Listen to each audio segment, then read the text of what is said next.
How to lose fat fast. And guys, you actually don't want to lose fat fast because anything more than 2 pounds a week is not going to all just be body fat. A lot of people who go on these crash diets and these fad diets, these starvation things, and do endless amounts of cardio, they're losing a lot of weight. Like if you want to lose a lot of weight, you're going to also be losing bone density, cartilage, connective tissue, muscle. We want to keep a lot of our weight. We just want to lose fat. So in this video, I'm going to be talking about how you can lose fat optimally and quickly and getting 2 pounds a week. Guys, if you can lose 2 pounds of fat a week over time, like it's pretty fucking awesome. And the thing with fat loss compared to muscle building, you can lose a considerable amount of body fat in a good, like you can lose like optimally like 10 pounds a month. If you stay consistent for 6 months, that's 60 pounds of fat. I've helped a lot of people do this. Building muscle takes a lot of time, much longer than losing fat. But I'm going to get into it, guys. I'm going to give you guys a lot of value on this video. But I first wanted you to understand is that you don't want to lose it super fast. A lot of people are like trying to get to the results so quick, and like you want to keep a lot of your weight. You want to keep your muscle, your bone density, your connective tissue. So the best way to lose fat fast is to eat flours. No, but guys, the best way to lose fat fast is to actually cut off one of your limbs. Because if you, no, I'm just kidding. All right, I'll give you the real stuff. Guys.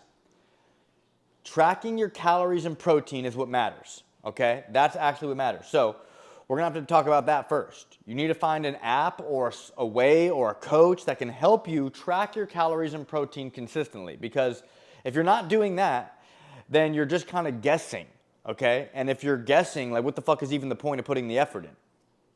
So tracking your calories and protein. And if you really don't want to track your calories and protein, then you gotta meal prep.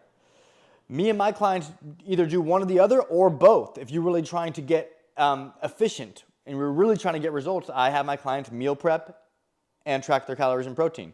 There's an app called MyFitnessPal. I have an app for my clients which is similar to MyFitnessPal interface where we can easily track our calorie and protein. There's also these new apps that are coming out that are AI where you can just take a picture of your food and it guesstimates what you're eating, which is, you know, I also want to like ease a little bit of the overwhelm, guys. Is it doesn't need to be 100% accurate. A lot of these people who are weighing their foods and tracking every single macro, I've never done that. I've never had my clients do that, and we're getting results. We're losing fat consistently. So the thing is, it doesn't need to be accurate. We just need to get into a consistent calorie deficit. So that's why we track our food intake and we track our weight. Every morning, before you eat breakfast, after you go to the bathroom, you should be tracking your weight and logging it. And if your weight is staying the same or going up, then you're not in a calorie deficit. If your weight is going down, then you are in a calorie. And it's not about day by day, it's about week by week. We have to look at the weekly average. That's why I like my clients to weigh multiple times a week. But I've also worked with a lot of people who have eating disorders, and that's not a good idea to weigh yourself that frequently. I'll have them maybe weigh once a week. We have to weigh at least multiple times a month to ensure that we are doing the right thing and we're on the right path. So, wanted to get that out of the way, guys. You got to track your calories and protein. But meal prep. Meal prepping, guys, you're going to save time, and save time like over time, because a lot of you guys are driving to the places to get food, or you're cooking your own food per order.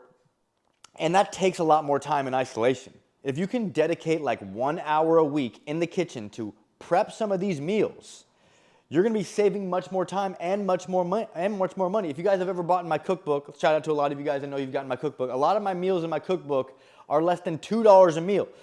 And it's actually a lot of food, and it's going to help you see results, and it's going to taste good. Like, you can't do that at any restaurant. And most people who are cooking at home, it's going to be hard for them to do a $2 a meal. Like, we figure out how to buy in bulk, and we figure out how to make high volume, high protein meals that taste good to keep us on track, that are also affordable. So, meal prepping, guys. I meal prep usually my breakfast and lunch, okay? And then my dinner is just usually a high protein meal. That's what you should do. You should do what I do. Not exactly what I do, but find a way that works for you. So we're tracking our calories and protein, and we're meal prepping breakfast and lunch, and we're having a high protein dinner. We're also drinking a lot of water throughout the day. I have my clients and myself drink a gallon of water a day. Why? Because it's going to fill up your stomach. And it's going to help regulate your hunger hormone. It's also going to help you get clearer skin. It's going to help your muscles look fuller and bigger, have better pumps in the gym. It's also going to help prevent injury in the gym because when you're dehydrated, so are your joints, tendons, and ligaments, and they're more at risk for injury when we're pushing heavy weight. So that's beside the point. That's not having nothing to do with fat loss. Guys, chill. I know I'm talking really fast. I might have drank a little too much caffeine, but I wanted to make this video for you guys. So we're tracking our calories and protein. I want you guys to meal prep low calorie, high volume, high protein meals. So lots of fruits and vegetables and lots of protein. I keep my meal preps around between 650 calories or less and 30 grams of protein or more. I don't want to overwhelm you guys, but you want to keep it, you want to have, it doesn't want to be small. You want it to be a lot of volume, a lot of protein with as little amount of calories as you can. So think about the oils that you're cooking with, the saucings, the toppings, and there's ways that we can still make things taste really good and just manipulate the calories to keep them lower and the protein higher. All you gotta do is track your calories and protein. If you don't want to track your calories and protein, if that gives you so much anxiety to take those simple ass steps throughout the day to take out your phone and take a picture and track it, then you need to meal prep your foods. Because when you meal prep, you know, like, okay, this meal is this amount of calories and protein, and this meal, and then you're able, it's still a rendition, it's still a form of tracking your calories and protein, okay? Unfortunately, guys, fat loss is a numbers game. It is a numbers game, and we have to figure out our numbers. I wish it wasn't a numbers game. I wish that we could just eat healthy, and then we could get in the best shape of our life. It doesn't work like that. Look at all these fat vegans. You can't just eat healthy and get results. You actually have to, eating healthy is great for your organs and your skin health and longevity and stuff, but if you actually want to lose the body fat, which is also good for longevity, and you also want to reveal the muscle and you want to look good and also feel good and be a high-performing athlete, you need to understand your numbers, and everybody's numbers is different. So you should be reaching out to a coach, or you can maybe use an app. These apps aren't super accurate. A coach like me will be able to look at your age, your weight, your gender, your body, and give you, and your activity level, and give you a certain nutritional goals throughout the day to hit that are going to be more accurate than any of these dumbass apps or AIs, okay? Because there's so many variables that come into it. So we're tracking our calories and protein. We're meal prepping, okay? What else are we doing if fat loss is the goal? We got to walk more, guys. I highly recommend getting some type of, fitness tracker. I got an Apple Watch. I get my Apple Watch Walmart refurbished. This is an Apple Watch Series 7. These things are not cheap, but I got it for like 60% off on Walmart refurbished. I've had it for years and never had any issues. It's freaking amazing, guys. I highly recommend you guys check out Walmart refurbished. Guys, Walmart, sponsor me. You guys should be pushing for more steps. Like, you don't have to overwhelm yourself and be like, okay, I'm gonna hit 10,000 steps. Like, figure out how many steps you're currently doing and then push to get 1,000 more, okay? And then over time, we're going to gradually increase as we move more, okay?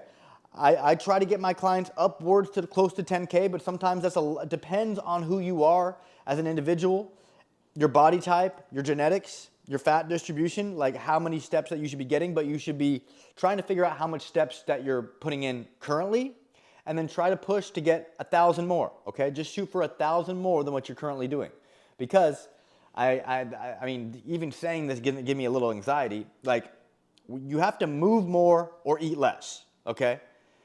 But I really believe a combination of both is best, because if we can move more, the more, like, a lot of people just restrict themselves so much where it's like, that fucking sucks. Like, I'd rather move more because I love food. I love eating. Okay, so, but if we can do a combination of both, but not really eat less, we're just going to eat less calories. So that's why what I mentioned with the low-calorie dense foods. If we eat more low-calorie dense foods, we'll be able to eat more food, but take in less calories. A lot of my clients that get on a meal plan with me, they're not even able to eat the whole meal plan because it's so much volume. That's the goal, guys. A lot of coaches say that, oh, hunger, that's what fat loss feels like. To a certain extent, but not really. Like, no, you don't actually have to be hungry to lose fat. You just have to play a little bit smarter, okay? Like, we just have to be eating more volume and satiating foods from protein and all that stuff, guys. We need to be more high volume nutrition, to me, is the key to fat loss. And also getting in your steps. Okay, so we talked about tracking our calories and protein, meal prepping, getting in more steps. The next thing, guys, is sleep.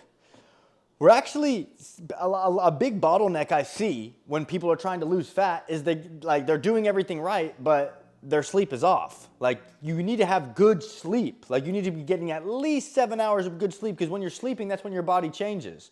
So figure out a sleep routine that's gonna work for you and get some good sleep. And understand it can be a massive bottleneck if you're doing everything right but getting shitty sleep. We need to figure that out. And there's a couple supplements I can recommend to you guys, but you gotta get you sleep. The next thing is cardio, guys. Cardio. Guys, cardio is the magic pill, literally. If they could take the benefits of cardio and put it into a pill, that pill would be $1 trillion idea instant. Like, dude, because people are so fucking lazy. And I'm not meaning, like, I get walking is a form of cardio, especially if you're doing intentional, going on a walk and being intentional and it's like fast paced. That's cardio.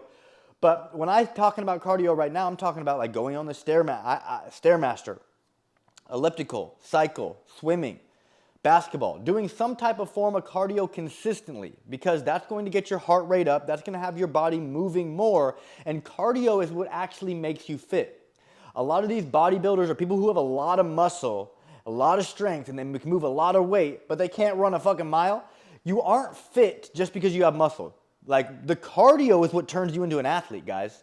I do 30 minutes of Stairmaster at least 5 days a week. And I also do about 15 to 30 minutes of cycle in the morning with my mindset routine. So I do a lot of cardio because that's what makes me so fit. That's why I consider myself kind of like an athlete, because of the cardio, nothing else. Because I do a lot of cardio and my conditioning is good, I'm able to stay relatively lean year round and eat a lot of calories and eat all my favorite foods because I do a lot of cardio, okay? And I didn't like cardio at first because I sucked at it and it hurt my heart and my lungs, and I was an ex-smoker and all that shit. But as I started getting good at cardio, now I actually like it, guys. The reason why you guys are lazy and don't want to do cardio is because it sucks for you. But once you get good at cardio, it's actually not that bad. You actually start to enjoy it. All right, guys? Cardio, I'm telling you, is the magic pill. Everyone's looking for like the magic pill. It's cardio. Not endless cardio though, guys. I push my clients to get 140 minutes of cardio a week, okay? And that can be considered a dedicated walk. When I'm talking about increasing your steps, like, you should just be mindful of moving more throughout the day. But if you actually go on a dedicated, fast-paced walk outside, that's cardio. That's definitely exercise. That's definitely cardio. But you know what Einstein says? Keep doing the same things over and over again, expecting different results. That's why we soon got to up the intensity or do more and keep pushing to get 1% better each day. All right, guys, so to recap, if you do everything correctly, you should be losing 1 pound to 2 pounds a week, which could end up being 5 to 10 pounds a month. And over time, if you have that could be a fucking life-changing. Guys, it's simple.